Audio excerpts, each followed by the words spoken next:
इनकी जो लैंग्वेज है उपनिषद की, वो अपने आप तरह से लिखता, आप उसका समझ में ना भी आए और उसको पढ़ते हैं और भाव आपका है, श्रद्धा है, तो पढ़ना ही आनंद आए, वो शब्द वाचन ही आनंद आए, और फिर उसका मर्म आपके मर्म को छू जाए, तब तो क्या नहीं किया, फिर तो रस लगते हैं, रसो वही सहा, तो वो रस है। तो ऐसे ही 11 उपनिषद हैं ये लोग, और उन 11 उपनिषदों में ईश, केन, कठ, मांडव्य, छांदोग्य इत्यादि 11 उपनिषद वैदिक मान्यता प्राप्त है। उन्हीं में से एक उपनिषद है प्रश्नोपनिषद, और उसकी जो स्टार्टिंग है वो इतनी प्यारी है, बहुत थ्रिलिंग लगी है। और वो परिदृश्य क्या है कि 5 ऋषि हैं, और वो ऋषि परंपरा से ऋषि हैं कि उनके पिता भारद्वाज थे, कात्यायन थे, और वो 5 ऋषि एक महर्षि के पास, एक महाविद्वान के पास जाना चाहते हैं अपने कुछ प्रश्न लेकर, और जिनके पास जाना चाहते हैं उन महर्षि का नाम है पैपलाद। और ये जो 5 ऋषि हैं ये सामान्य ऋषि नहीं है, इनके विषय में प्रश्नोपनिषद कहता है कि ये जो ऋषि हैं ये ब्रह्मनिष्ठ ब्रह्म पारायण, मतलब ये दिन रात संध्या करने वाले, योगाभ्यास करने वाले, सतत साधना करने वाले, यम नियम का पालन करने वाले ऐसे ऋषि हैं। और ब्रह्म पारायण, इनकी जो प्रायोरिटीज है, जो प्राथमिकता रह गई है, वो केवल ब्रह्म अन्वेषण ही रह गया।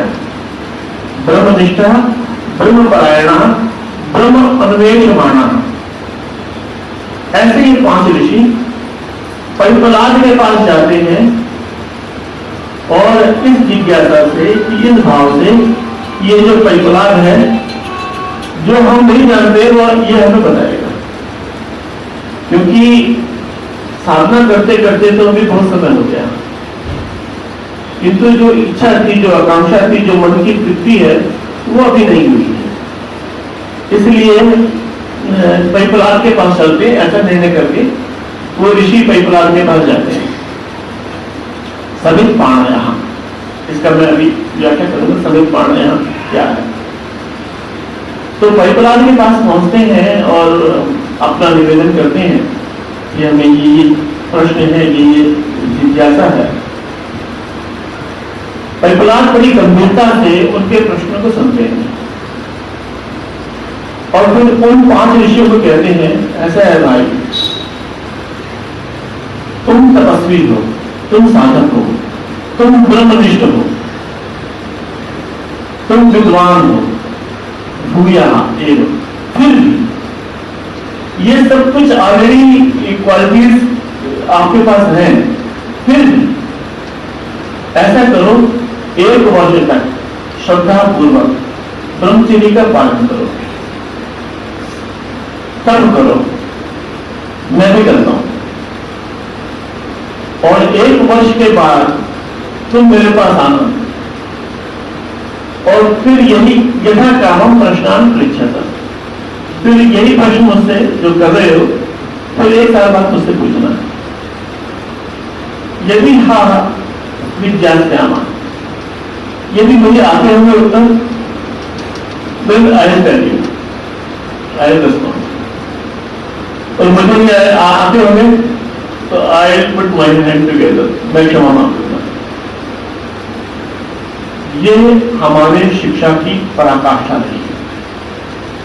और इतना मैं इसकी व्याख्या करूंगा तो शायद आप भी सोचेंगे कि क्या कह रहा है, महर्षि क्या कह रहा है, भूया है, तुम भी तपस्या करो 1 साल तक, और मैं भी करता हूं। और जो ये ऋषि हैं, जो 5 ऋषि हैं, ये समित प्राणायाम, जब भी आप किसी गुरु के पास जाएं, या जो ऋषि लोग जाते थे, वो समित प्राणायाम, ये जो समित होता है, जो संविधान आपने अग्नि में प्रज्वलित की थी ना, इनको कहते हैं समिधा। तो ये 3 समिधा लेकर के जाया जाता है गुरु के पास, है ना। कोई फल लेके जाए, हार लेके जाए, मिठाई का डिब्बा लेके जाए, ये नहीं। वो 3 समिधा, 3 लकड़ी लेके जाते हैं, 8 अंगल की 3 समिधा लेकर के गुरु के चरणों में रखते हैं। तो ये समिधाएं क्या है? ये समिधाएं इस बात का है कि हे गुरु, हे अग्नि, अग्नि मेरे पुरोहितम, तो अग्नि में तेरे पास आया हूं और ये समिधा लेके आया हूं। और समिधा इस बात का प्रतीक है कि मैं जलने को तैयार हूं, मैं अग्नि में होने को तैयार हूं। धुआं नहीं करूंगा मैं, तुम्हारे आंखों को कष्ट नहीं पहुंचाऊंगा। जो अग्नि मेरे अंदर प्रवेश कराओगे उसको मैं मेरी रिसेप्टिविटी बहुत ज्यादा है, मैं डिजर्व करता हूं, ये घोषणा के साथ जाता है।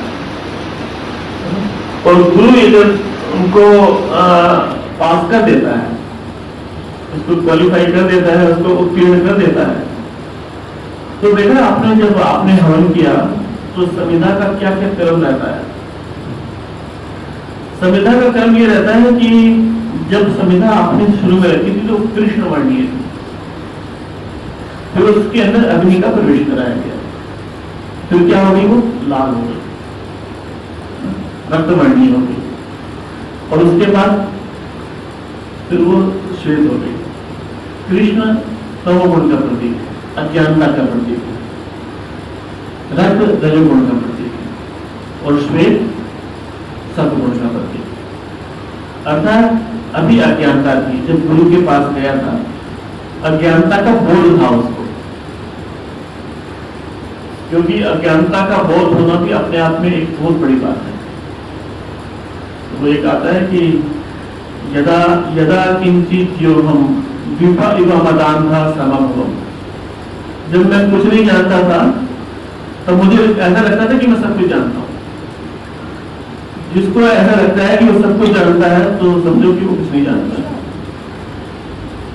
यदा किंचित योगम यदा तदा मूर्खोस्मि, तब जैसे शराब पीकर के कोई हाथी तोड़ता चलता है, तदा सर्वज्ञस्मि इति भावदावलिप्तम मम मन, तब मेरा किसी मदमस्त हाथी के समान चलता था मैं। किंतु यदा किंचित किंचित बुद्धजन सकाशा तभगतम, किंतु थोड़ा थोड़ा मैंने सीखा, बड़े बुजुर्गों के चरणों में बैठ करके, बड़े अनुभवी लोगों के सानिध्य में बैठकर सीखा, तो मुझे एक ही बात पता लगी कि मुझे कुछ नहीं पता है। तो ये बिल्कुल ही घटता है कि जब भी हमें कुछ पता लगना शुरू होता है तब यही पता लगता है कि मुझे कुछ नहीं आता।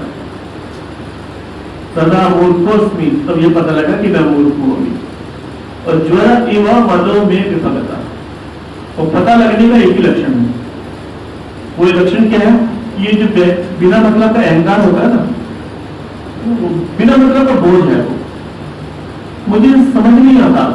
मैं अपने जब मैं कुछ कह रहा हूं तो केवल आप पर नहीं, तो अपने ऊपर भी घटाता हूं कि हमें बिना मतलब का अहंकार किस बात का है, हमारे पास है क्या? वी आर टोटली नथिंग, बिल्कुल कुछ भी नहीं। तो तदा मूर्खोस्मि, तब एक ही पता लगती है कि मैं मूर्ख हूं।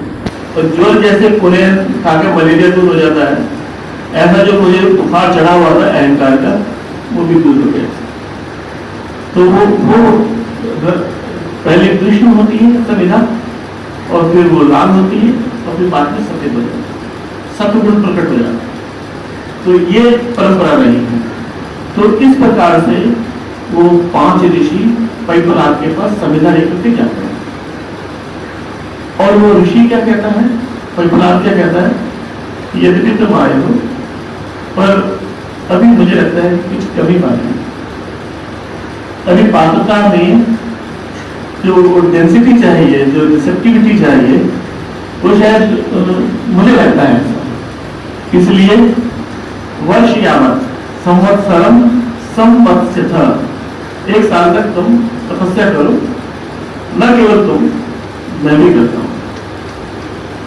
ब्रह्मचर्य, ब्रह्मचर्य पूर्वक, श्रद्धा पूर्वक। ये श्रद्धा भी बड़ी चीज है ना। आर्य समाज अंधश्रद्धा पर काफी चर्चा करता है। पहले श्रद्धा को समझ लें तो अंधश्रद्धा पर भी चर्चा की जा सकती है। श्रद्धा क्या चीज है? वो बच्चन साहब की कविता है कि इस पार प्रिय तुम हो मधु है, उस पार न जाने क्या हो, है ना। हम किनारे के इस पार खड़े हैं, नदी के इस पार खड़े हैं, जहाँ सब है, घर है, परिवार है, सब कुछ है। उस पार पता नहीं है, तैरते पहुंच भी जाए वहां पर और खाली खाली मिले। ऐसे ही जो अध्यात्म का मार्ग है वो अंधेरे से गुजरता हुआ मार्ग है। उस पार क्या होगा कि बिल्कुल अननोन है कि हम साल भर ब्रह्मचर्य की तपस्या भी करें और साधना भी करें और साल बाद कुछ भी ना मिला तो उससे बेकार नहीं। श्रद्धा का मतलब है कि आपने यदि 100% लगाया है तो आपके असफल प्रयास भी महत्व परिणाम देने वाले होंगे। और बहुत उथले मन से किया है तो सफल भी हो जाओ, तो वो संपदा हो, चाहे सम्मान हो, चाहे पैसा हो, चाहे प्रतिष्ठा हो या ज्ञान हो, वो ज्यादा टिकेगा नहीं। If you put 100% और ये गाइड अनसक्सीड, ये भी बड़ा परिणाम देने वाला। बच्चा फेल हो गया और उसने पूरा किताबों को पढ़ा, एक एक अक्षर को पढ़ा, फेल हो गया तो क्या हुआ? पर वो टीचर को पढ़ाने योग्य हो जाएगा बच्चा। ये कितनी बड़ी उपलब्धि। तो श्रद्धा मैंने ये विश्वास कि एक किनारा है तो दूसरा किनारा होगा। भगवान ने एक किनारा नदी का बनाया ही नहीं, ये कल्पना ही नहीं हो सकती, पर दिखाई एक ही देता है। ऐसे ही अगर भूख है, क्षुधा है, तो रोटी होगी ही, खाद्य पदार्थ होगा ही। बिना खाद्य पदार्थ के भूख का अस्तित्व हो ही नहीं सकता। प्यास है, पानी होगा ही। ये मैथमेटिकल इक्वेशन है ना। पर पानी दिखाई दे जरूरी नहीं है, रोटी दिखाई दे जरूरी नहीं है। ऐसे ही हमारी जो अकृत चेतना है, जो प्यासी चेतना है, वो इस बात का प्रमाण है कि सागर है। गंगोत्री से नदी चलती है, कहां गंगोत्री, कहां गोमुख और कहां है महासागर। इतना लंबा समय और उसको पता नहीं, गोमुख को पता नहीं है कि सागर भी है, कहां है, इतना पता है कि है, पर वो दौड़ती भागती उछलती कूदती चलती जाती है और अंत में सागर आ जाता है। ऐसे ही जो हमारा जो मन अशांत है ना, वो अशांत मन प्रमाण है कि कहीं परम शांति है। वो उसी इक्वेशन के साथ, जैसे मैंने कहा ना कि भूख है तो रोटी है, प्यास है तो पानी है, अशांत चेतना है, अशांत मन है तो कहीं परम शांति है, जिसको आप परमात्मा या ब्रह्म या कुछ भी कहो आप। तो ये है श्रद्धा। ये हमारे प्रयास में ही कमी है, उसका अस्तित्व नहीं है ऐसा नहीं है। तो कई बार आप कहते हैं कि तुम वर्ष यावत संवत्सर श्रद्धा पूर्वक तप करो और फिर मेरे पास आना। यदि हाँ विज्ञास्याम, यदि मुझे आता होगा, आपका प्रश्न आता होगा, तब मैं बता दूंगा। ये एजुकेशन के लिए कितनी बड़ी बात है। आपका भी एक यहाँ विद्यालय चलता है, टीचर को, एक सामान्य टीचर को, प्राइमरी का हो या हायर सेकेंडरी का टीचर हो, बच्चे ने प्रश्न पूछा, हो सकता है कि वो कहीं से यूट्यूब से सीख करके आया हो या लॉट ऑफ चांसेस कहीं से सीख के आया हो। बच्चे ने टीचर से प्रश्न पूछा और टीचर थोड़ा सा पजल हुआ, मैंने सोचा नहीं। अब टीचर या तो गलत उत्तर दे दे, उसको टेढ़ा मेढ़ा बहला दे, है ना, ये भी पॉसिबल है। गलत उत्तर दे दे या और कुछ डाइवर्ट कर दे उसका ध्यान।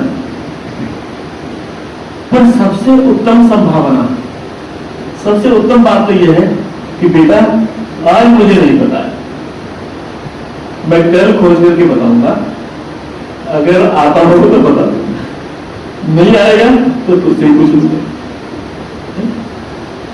हो सकता है कि तू बेटर एक्सप्लेन कर पाए, आई विल आस्क यू।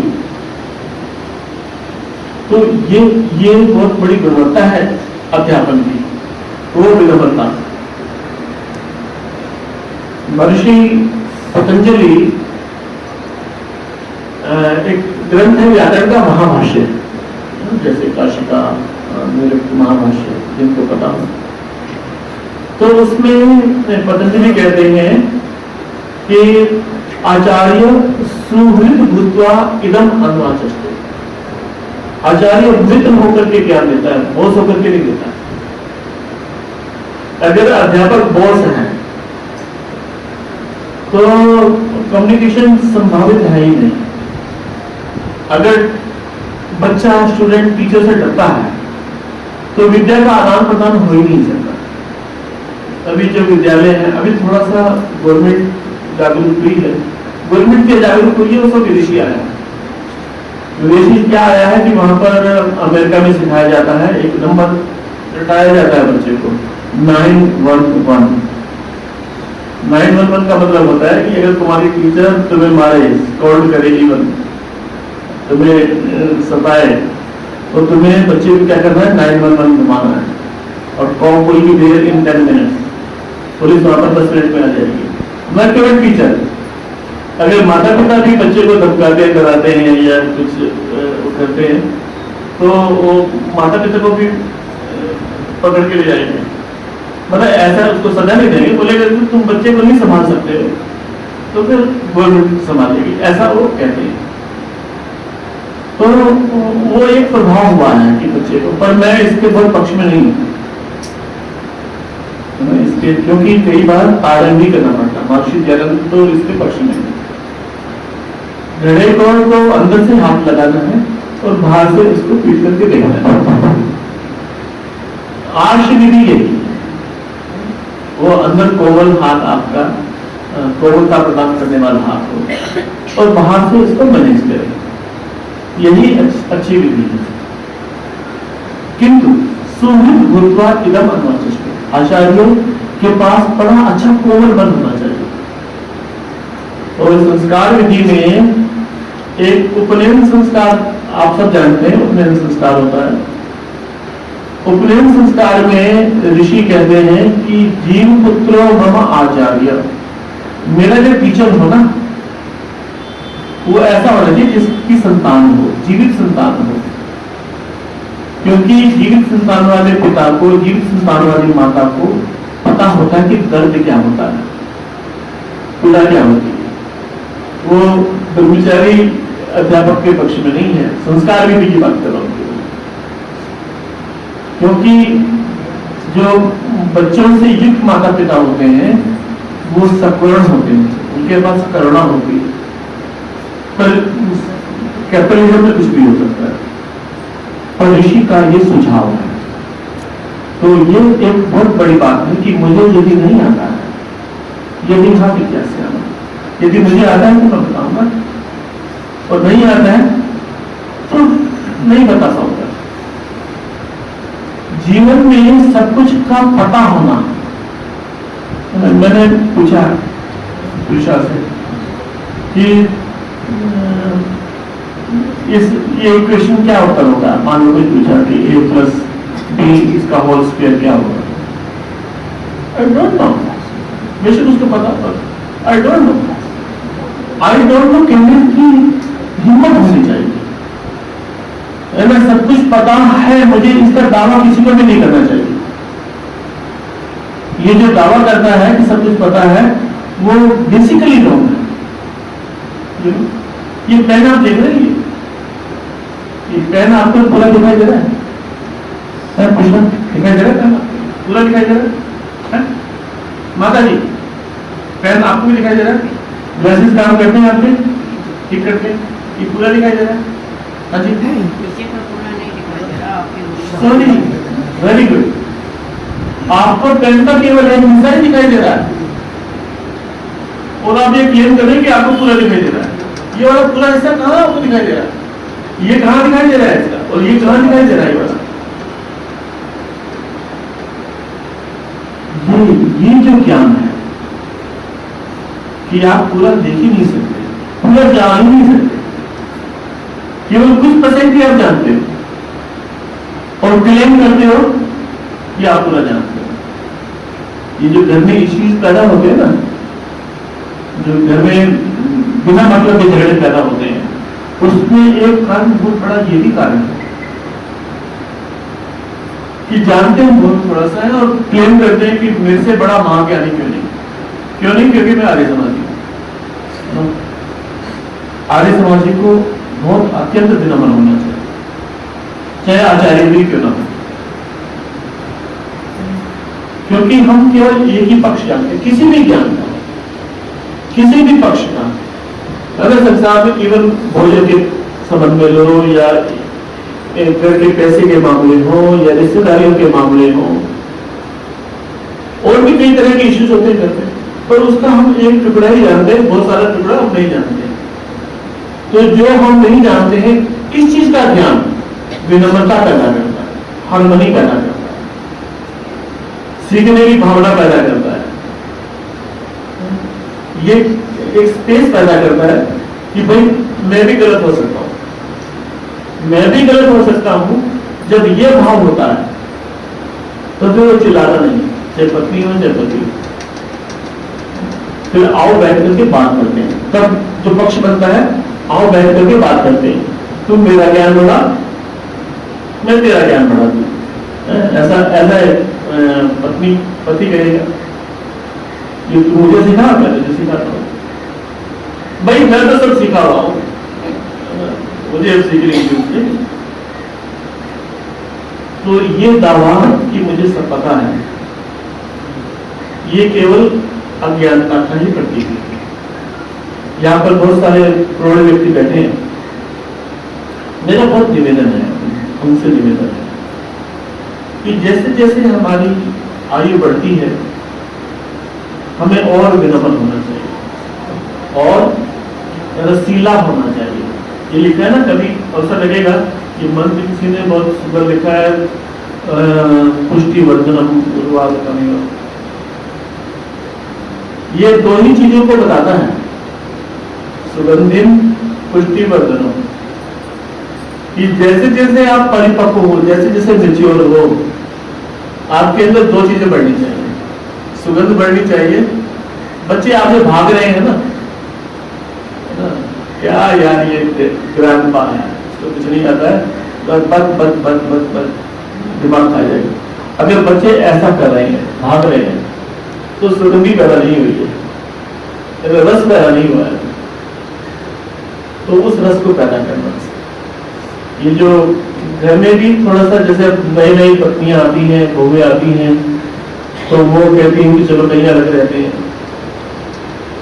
तो सास को आवश्यक रूप से जो नई बहू आई है ना, उसको बेटी ना समझे।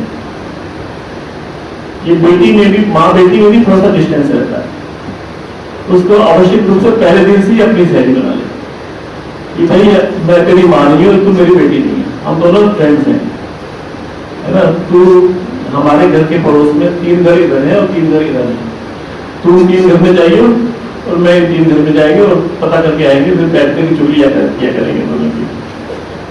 Just be friend. अगर सोचो 7 करोड़ फ्रेंड्स हैं, तो घर में कभी कुछ ऐसे इश्यूज खड़े होंगे बिना मतलब के, ईगो के बीच में दीवारें बनेंगी क्या? हो ही नहीं सकता। ऐसे ही ससुर को भी अपनी बहू के साथ फ्रेंडशिप करनी चाहिए, है तो बेटी है, उसको कोई अन्यथा अर्थ में भी ले सकते हैं, वो कुछ भी कह सके, अगर उसकी सास नहीं है तो वो अपने पिता रूपी मित्र से कुछ भी शेयर कर सके, ऐसी ससुर और बहू में फ्रेंडशिप होनी चाहिए, तो वो स्वर्ग बन जाएगा घर। तो वहां पर ज्ञान उत्पन्न होता है, तो वहां पर समझ उत्पन्न होती है। तो स्वर्ग काम हो यदि ये जो हम यज्ञ करते हैं स्वर्ग की कामना से करते हैं, तो वो स्वर्ग क्या है? वो यही स्वर्ग है ना कि आपका घर आनंद से भरा हुआ है, सुबह शाम खाके लगते हैं और पड़ोसी परेशान होते हैं कि इनके घरों में पता नहीं क्या है, हम तो डरते जगह में रहते हैं, इनके घरों में पता नहीं क्या क्या पकता रहता है। तो यदि आप इतिहास में विनम्रता पैदा करो और समझ पैदा करो, रस पैदा करो, सुगंधी पैदा करो, तो मेरा यही निवेदन है। और मैं चाहता हूं कि आप कुछ प्रश्न करें।